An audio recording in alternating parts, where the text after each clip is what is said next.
Hey there, Lisa here. Welcome to my channel. I hope you'll join me in my love of crafting and DIYs and hit that subscribe button. We are back again this month for 5 Under 5. This time we are doing a fruit themed lemon tray. I'll tell you more about the collaboration here in just a little bit. Let's get started on these DIYs. This project is a gnome beaded garland. You will need wooden beads. I used 3 different sizes: baker's twine, paint in yellow and green, a wooden gnome, or you could make one, or you could do something different on the end, needle, scissors, and paintbrushes. I figure the total cost for this is about $2.55. I don't really remember what I paid for the gnome. And the wooden beads, it came in a pack of 1,000, so I figured about 30 cents for the 24 beads I used. And then the baker's twine I picked up at the Dollar Tree. The first thing I did for this project was paint some beads. I painted some larger yellow and some smaller green ones. This is the way I have found that I like to paint beads. I paint one side and then I put it down on the skewer and then I paint the rest of the bead. And then I always give them a second coat and I just sort of lift them up, paint between, and then paint the rest of them. They do tend to, on occasion, stick just a little bit, but I've never had any peel off any paint. I've seen lots of different ways to paint beads, but this is my preference. Then I took and I laid them out with some natural smaller beads, and I took a piece of this baker's twine, this yellow and white baker's twine, and I folded it in half. And I made sure that it was going to be long enough. And then I looped it through my little gnome that I was going to hang on the end of the beads. And then the holes in these beads are smaller than what I'm used to using. So I did use a needle to thread it. And so then it was just a matter of adding the beads on. And since I had them laid out, this was a pretty quick, easy process. And once I had gotten all the beads on, I set it aside to make a tassel. Now, I am not great at making tassels. I don't know why I can't do this process very well, but I struggle with it, but it came out okay. So basically, you wrap as much twine around your hand as you want. And then when you cut off your end piece, make sure it dangles down the same side as the starting piece. And then I just took a piece of baker's twine and just tied it around the top to make my top piece, and I did double knot it. And then these pieces I tried to tuck down inside, but they ended up sticking up, so I end up going back and trimming them off short and just covering them up. I think that you'll see that here. So then I took another piece, doubled it, looped it through. Yeah, here I am cutting those pieces off. And the reason I did it this way, I just doubled it. That way it just wrapped quicker. And so then I wrap it around to get it the thickness I want. And once I had that done, I sit there and think, now how am I going to tie this off? This is what I ended up doing. So since I had 2 strands, I wrapped them opposite and then I just tied them in a knot, and I did a double knot, and then I just let the ends hang down, and then when I go and cut the fringe, I will cut those off as well. And so that's the final step in making it, is to just cut through your loops. And I apologize, I know this is a horrible angle, you cannot see what I'm doing, but I basically just cut through all the loops and then I trim it up and make it even. And then I strung my needle through it, and it was nice having the needle on there to get it through all those loops.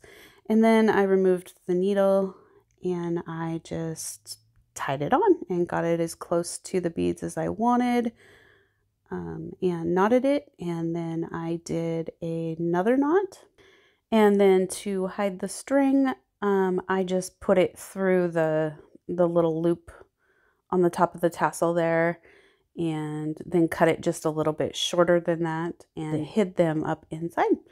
And that's it. You have made beaded garland. Let me know in the comments, what do you think? Do you like this garland? In this project, we're going to make some lemon wood slices. I used 3 round wooden circles paint in yellow and white, small wooden blocks, a razor knife, straight edge, sanding file, and paintbrushes. I figured the total to be about 95 cents. 3 of the wooden rounds, I bought them in a pack of 36 on Amazon, and the wood blocks come from the Dollar Tree. I think this is the project I had the most fun with.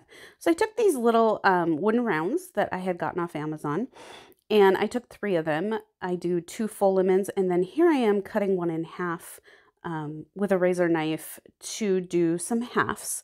And then I had to sand them pretty well because I had some pretty wicked jagged edges there. I think I need a new razor.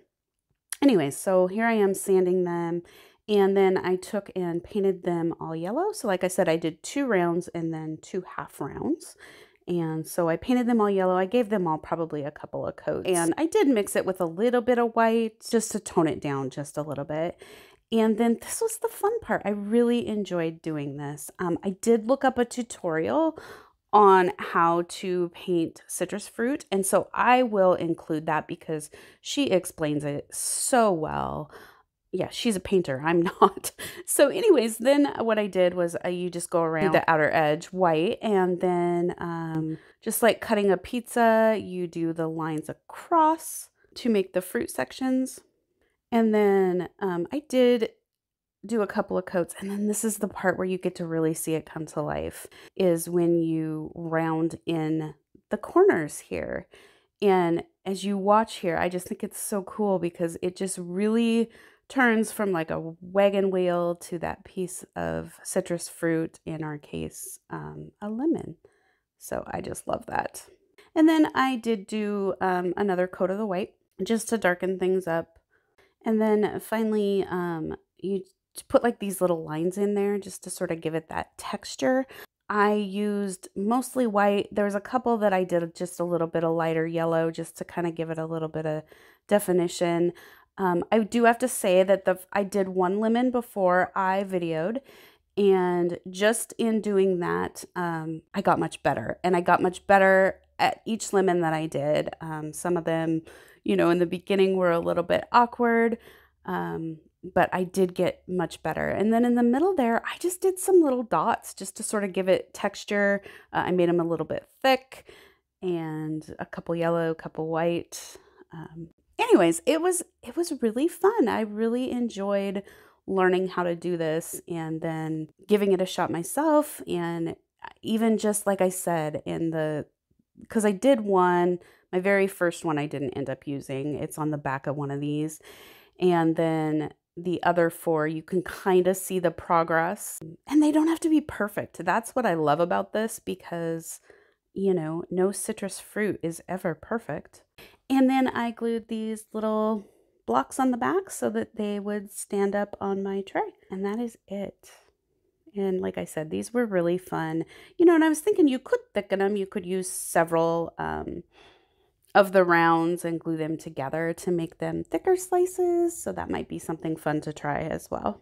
So what do you think of the lemon slices? You think you'll give it a shot? I'm telling you, it was really fun. This collaboration is hosted each month by Emily at Farm Charm Chic and by Missy at Crafty Cove.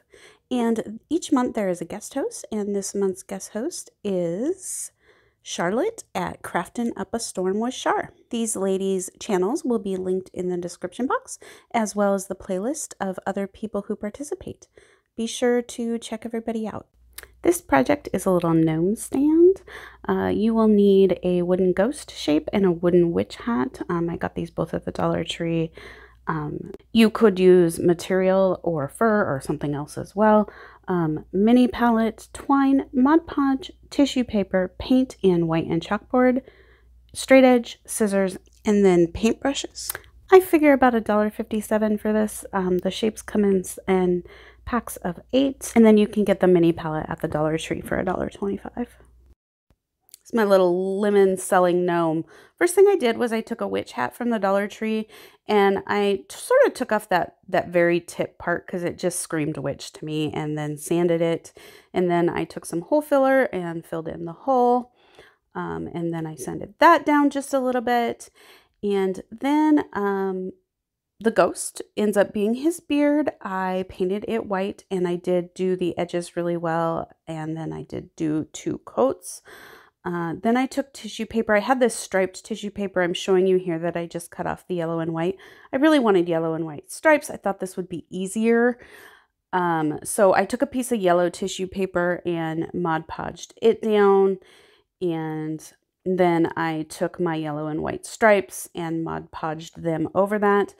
I ended up having quite a heck of a time with this, but I finally got it the way I wanted it. Honestly, it may have been easier just to paint it, but I kept it because it was a lot of work. So once I got those all laid down, you'll see me, I'm tearing some off and adding different ones. Like I said, I had kind of a hard time. Then I went around with a sanding file. This is actually just a nail file, and did the edges sort of in a downward motion. It just cuts that tissue paper right off. And then I did do another coat of the Mod Podge over the top. For his nose, I had this little flower that came off a bunny at Easter time, and the middle just looked like a gnome nose to me. So here I am trying to figure out how I want to glue it to the palette. So I flip it over and glue them together. And I'm just using hot glue here. And then I glue on his nose, a cute little yellow nose. And then I glue it to the palette. And this served, you know, it kind of like he's working the farm stand, but also this way he stood up, you know, because it's just a 2D. And then I wanted a little sign at the bottom. So this is me using a straight edge and a Sharpie to just draw the edges. And then I took black chalkboard paint, and you can get this at the Dollar Tree, and painted it in. And I am horrible with straight lines. I really should have taped. I would recommend that if you struggle with straight lines, because I ended up doing the black and then I messed it up. So then I went around it with a straight edge and a white paint marker to try to fix the edges. And then of course I smudged that. So then I had to go back over it with a little bit of black, and I went back and forth several times. So I really made this a process, but I finally got it to where I could live with it. And some of the steps, you'll see he already had his band on his hat, but here I am putting it on. I just glued a piece of green twine, and then also I had taken 3 pieces and just braided them just to make it a little bit different, and glued that around, kind of make it look like that farm style cowboy hat. And then I made a teeny tiny lemon out of those little wooden dominoes that you can get at the Dollar Tree. They're really easy to cut. So I just cut this with some scissors into a teeny tiny lemon. I told you guys I enjoyed painting these lemons because here I am painting a teeny tiny one. And I just used some paint markers, exact same process around the edges. Then you make the cuts, and I didn't do the little teeny tiny white dashes in since it's so little, but I did round the edges. And then I glued it to the top of his hat. I'd love to hear what you think of him. Let me know in the comments. This project is filling some jars. Supplies you will need will be jars, however many you want to do, twine or ribbon filling. I used lemon drops and lemon slices, and then scissors. Total $225 to $475. It just depends on what you are going to fill them with, and if you have to purchase the jars. Okay, so this is so simple. It's basically just adding stuff to jars. I got these lemon drops because they're good and they're super cute. And I was going to put them in this craft bottle I got at the Dollar Tree, but I was worried that it probably wasn't food safe. So I tried doing it with a Ziploc inside, and I just couldn't get it to look right. So I stole this little mason jar out of my cupboard, and I just added the lemon drops there. And as you see, I have a little helper who's just loving that I'm playing with candy. And so I put those in the mason jar. And then what I did with the little craft bottle is I had gotten these lemon slices on Amazon. I will have to link this. It's lemon and limes. And it was just a really great fake fruit bundle that was really inexpensive. I'm not an Amazon affiliate, but I'll put the link there anyhow. So anyways, I added them to the jar, and then I just simply took several pieces of twine, regular twine, some green, and then some of that yellow and white baker's twine, and I did a double knot, and then I just left it hang. Super easy just to decorate the top. I loved the checkered pattern on the top of the lid already, so that's all I did for this one. And then this one, same basic process. I just wrapped it around the lid this time, and I wanted it around the lid so that then when you took the lid off to get your candy, it wasn't in the way. And then I tied a little bow and cut off the ends, and all done. These are really simple, but I think that they just add such fun to the tray. What do you think? Do you like them? Too much? Too little? What would you put in them? This project is some signs and banners for our tiered tray. Supplies you will need will be twine, black cardstock, mini chalkboards, or you could do either or, popsicle stick, chalk marker and chalk, or again, either or, scissors, and a hot glue gun. I figured this project cost me about 63 cents to make, and that would be the cost of the 2 mini chalkboards. All about the signs and all about the chalkboard signs. So I made some fake ones, and then I used some real chalkboard stuff. So I'm just going to show you how I did all the signs together. So basically I had this black envelope. It's like a nice cardstock, and I cut my little triangles out of it. And this is going to be for a little banner. So first what I did was I took some sticky stencils and put them on there, and then with a permanent chalk marker, I wrote out the word lemons.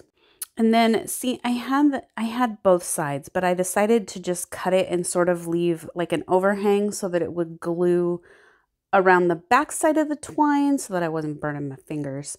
And it did. This worked out pretty well. So that's what I'm doing here, is just cutting them all so that I have a little edge. And then I did do another coat over the letters, and I think I actually ended up doing a third at the very end. But here I am just going over them. Again, that chalk marker is pretty transparent initially. And then I just took and glued them over a piece of twine. This worked out really pretty slick. However, it ends up being too big for my tray. So I do all this work, and then I end up cutting it apart. But I wanted to show it to you so that you knew if you wanted to build it this way. So then here I am taking and cutting it all apart so that I can make it smaller and make it fit my tray. And so what I did was I just hot glued them all together. I left the string on the one end of the L. I forgot to do it on the S, so I hot glued them all together, and then I put the S on, and then I added another piece of twine. And then my tray is magnetic, so I have these little pieces of magnet that I sandwiched the twine between with some cardboard and glued that on there. And then this way I can easily put it up on my tray, and I don't have to use tape. So that's another little tip. If you have a metal tray, that would work pretty well, or it did work pretty well. And then for this little sign, I cut a little triangle. I wrote lemons 25 cents on it with chalk. So this is that cardstock, and regular chalk works just fine on it. Also, did you know you can sharpen chalk? I just learned this. And then I glued it to the side of a popsicle stick, and then I took chalk, sharpened of course, and wrote Farm Fresh on the little chalkboard I had made on my little gnome sign. And then I had these little clothespin chalks boards that I wrote slices 10 cents on, and then drops 5 cents. And you could, use cardstock and chalk or permanent chalk marker. So many different options of what you could do. And so those are the signs I made for the tiered tray. These are such simple little signs. I would love to know what you think. All right, here is the final reveal. Let's check out the tiered tray. It all came together pretty well. It is a lot of yellow, but I love yellow, so that doesn't bother me at all. All were really simple, inexpensive, and easy to do. I apologize. I know some of my chalk is smeared. I have a toddler, so by the time I got to pictures, It had been rearranged 105 times. I do show a couple different ways that I styled it here. I would love your input. Do you like them? Do you think that you'll try any of these? Which one is your favorite? Thank you so much for watching today. I would love a thumbs up and a comment if you liked this video. And if you want to see more from me, subscribe. Thank you again.